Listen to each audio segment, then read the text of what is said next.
கிறிஸ்துவுக்குள் அன்பானவர்களே, இயேசு கிறிஸ்துவ நாமத்தினாலே உங்களை வாழ்த்து வரவேற்கிறேன். இதனாலும் பலர் பேசுறதை கேட்டிருப்பீங்க. ஒரு மனுஷனுக்கு ஒரு வியாதி வந்தால், ஒரு கஷ்டம் வந்தால் உடனே சொல்வார்கள் ஏதோ தவறு செய்து விட்டாரலாம், தவறுனால தான் இவருக்கு அந்த வியாதி வந்தது. அது மட்டும் இல்லை, இந்த வியாதியை தேவன் தான் கொடுத்தார் கூட பேசுவார்கள். இப்படி பேசுகிறவர்களை கவனிச்சுக்கின்ற வேதத்திலேருந்து எந்த ஒரு ஆதாரத்தை எடுத்து பேச மாட்டார்கள். இல்லாட்டி பழைய ஏற்பாடில் இஸ்ரவேல் ஜனங்களுக்கு நடந்த ஏதாவது ஒரு காரணத்தை எடுத்து, ஏதாவது ஒரு சம்பவத்தை எடுத்து அதனால தான் தேவன் இப்படி ஒரு வியாதியான நான் சொல்லி அந்த உதாரணத்தை காட்டி பேசுவார்கள். ஆனால் இவர்கள் என்னத்தை கவனிக்க தவறிவிட்டார் என்றால், இயேசு கிறிஸ்து வந்து உலகத்தில் ஊழியம் செய்தார். இயேசு கிறிஸ்துவின் சத்தியத்தையும் இயேசு கிறிஸ்துவின் சுவிசேஷத்தையும் பற்றி பேசவே மாட்டாள். இயேசு கிறிஸ்து என்ன நடந்தார், எப்படி நடந்து கொண்டார், இந்த உலகத்திலே எப்படி மக்களோடு நடந்து கொண்டாண்டு அவள் கவனிக்க மாட்டார். என்றால் இயேசு கிறிஸ்து பிதாவின் சாயலாக இந்த உலகத்துக்கு வந்தார். அவர் செய்ததெல்லாம் பிதா சொன்னதே அவர் செய்தார். பிதாவின் குணாதிசயத்தை இந்த உலகத்தை வெளிப்படுத்தினார். இயேசு கிறிஸ்து செய்ததுதான் தேவன் குணாதிசயம்.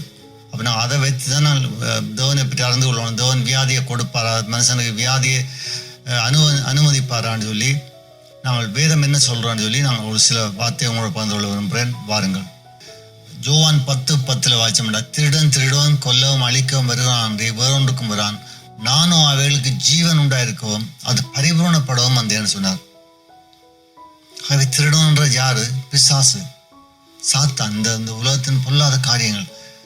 ஆகவே திருடன் தான் எங்களுக்கு கொல்லவும் அழிக்கவும் வியாதிகளையும் வறுமைகளையும் எங்களுக்கு கொண்டு வரணும் ஒழிய தேவன் ஒரு நாளும் வறுமை காரணம் இல்லை.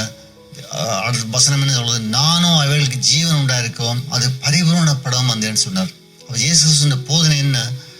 ஒரு மனுஷனை தண்டிக்கிறது இல்லை, ஒரு மனுஷனை நியாயம் தீர்க்கிறது இல்லை, ஒரு மனுஷனை அழிக்கிறது இல்லை, ஒரு வியாதியை கொடுத்து அவனை நான் தண்டிக்கிறது இல்லை. அவன் நானும் அவைகளுக்கு ஜீவன் உண்டாயிருக்கும் அது பரிபூர்ணப்படும். அந்த கொடுத்த ஜீவன் சாதாரண ஜீவன் இல்லை, ஒரு பரிபூர்ண ஜீவனை உங்களுக்கு தர்றதுக்காக தான் இயேசு கிறிஸ்து வந்தார். யாரையும் தண்டிக்கிறதுக்காக இயேசு கிறிஸ்து வரையில்லை. ஒரு விவசாயத்தில் இப்படிப்பட்ட ஸ்திரியை கூட அவர் மன்னிச்சு விட்டார், அவளுக்கு ஜீவனை கொடுத்து விட்டார், அவள் மரணத்திலிருந்து அவளை காப்பாற்றி விட்டார். அது குற்றச்சாட்டி வந்தவர்கள் எல்லாம் அந்த வெட்கித்து அந்த இடத்தை விட்டு ஓடி போனார்கள். ஆமீன்.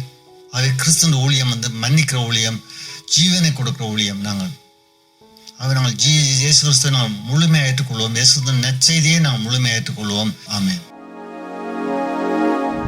பரிபூர்ண சத்தியந்தரும் நித்திய பேரின்பம் என்கிற பெயரிலே நாங்கள் பல புத்தகங்களை நாங்கள் வெளியிட்டிருக்கிறோம், இன்னும் வெளியிட்டுக் கொண்டிருக்கிறோம். உங்களுக்கு தேவையானவர்கள் உங்களோட தொடர்பு கொள்ளுங்கள். இந்த புத்தகங்கள் உங்களை அனுப்பி வைப்போம்.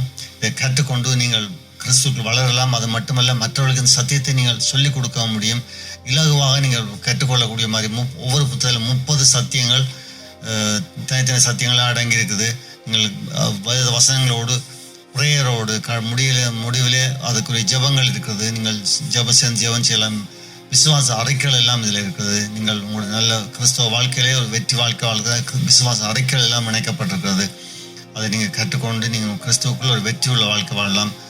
அது மட்டுமில்லை, நீங்கள் மற்றவர்களுக்கு இந்த புத்தகங்களை வாங்கி கொடுத்து இந்த கிறிஸ்துவின் சுவிசேஷத்தை நீங்கள் இலவாய் மற்றவர்களுக்கு கொண்டு செல்றதுக்காக இந்த புத்தகம் தயாரிக்கப்பட்டிருக்கிறது. வாங்கி பயனிடுங்கள், மற்றவர்களுக்கும் கொடுங்கள். கர்த்தர் உங்களை ஆசீர்வதிப்பாராக. உங்களோட தொடர்பு கொள்ளுங்கள். அந்த புத்தகங்களை உங்களுக்கு அனுப்பி வைப்போம். ஆமென்.